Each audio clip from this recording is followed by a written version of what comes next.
भाई दूज पर श्री कृष्ण गए थे सुभद्रा के यहाँ।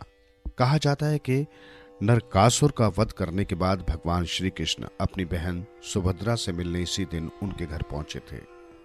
सुभद्रा ने उनका स्वागत करके अपने हाथों से उन्हें भोजन कराकर तिलक लगाया था।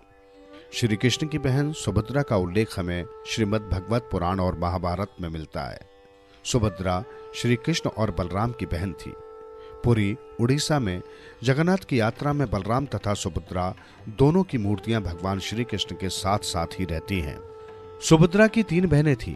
पहली एकानागा, ये यशोदा की पुत्री थी। दूसरी योगमाया, देवकी के गर्भ से सती ने महामाया के रूप में इनके घर जन्म लिया, जो कंस के पटकने पर हाथ से छूट गई थी। कहते हैं विंध्याचल में इसी देवी का निवास है।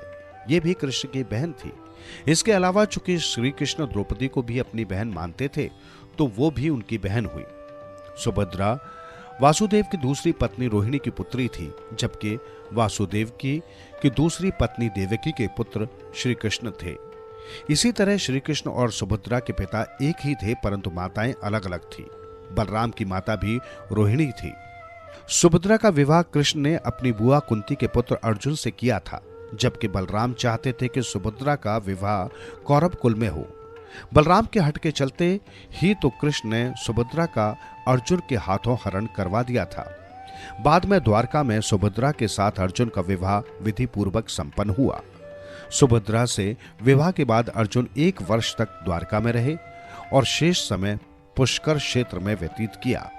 12 वर्ष पूरे होने पर वे सुभद्रा के साथ इंद्रप्रस्थ लौट आए।